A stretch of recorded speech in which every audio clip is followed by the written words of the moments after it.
It has been many years since we first met, and a brotherly bond has been forged between us. While studying the books of the Talmud, I found one that says that friendship means sharing meals and spending time together. But in the end, it points out that the sign of a real friendship is the ability to reveal what is in one's heart to the other person. That is what happened over time with the two of us. I believe that undoubtedly the most important thing that brought us together was, and still is, God, who caused our paths to cross and allowed us to open our hearts to each other. Although we broached many topics during our regular conversations, we never spoke explicitly about God. Of course, it was always understood that he was present. It would be good to start this exchange, which we plan to leave as a testimony of our dialogue, by discussing him who is so important in our lives.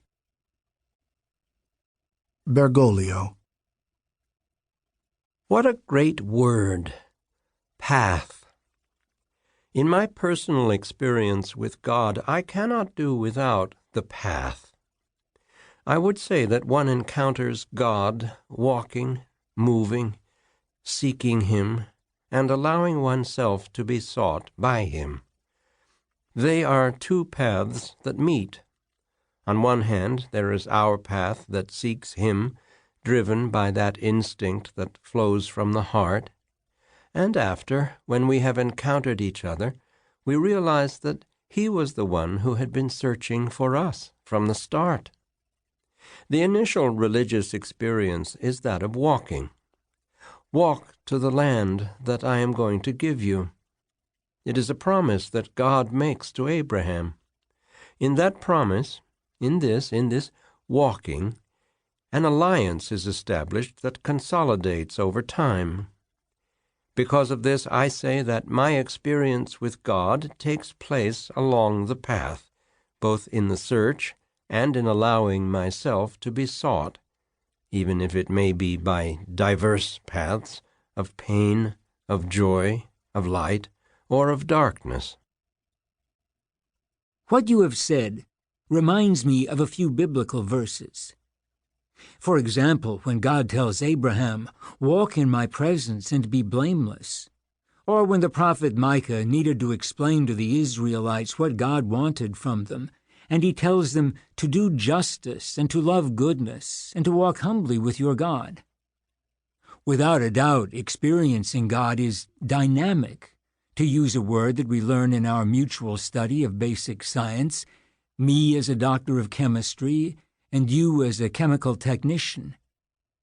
However, what do you think we can say to people nowadays when we find the idea of God to be so mangled, profaned, and diminished in importance? What every person must be told is to look inside himself. Distraction is an interior fracture. It will never lead the person to encounter himself, for it impedes him from looking into the mirror of his heart. Collecting oneself is the beginning. That is where the dialogue begins. At times, one believes he has the only answer, but that's not the case. I would tell the people of today to seek the experience of entering into the intimacy of their hearts, to know the experience, the face of God. That is why I love what Job says after his difficult experience and the dialogues that did not help him in any way. By hearsay I had heard of you, but now my eye has seen you. What I tell people is not to know God only by hearing. The living God is he that you may see with your eyes, within your heart.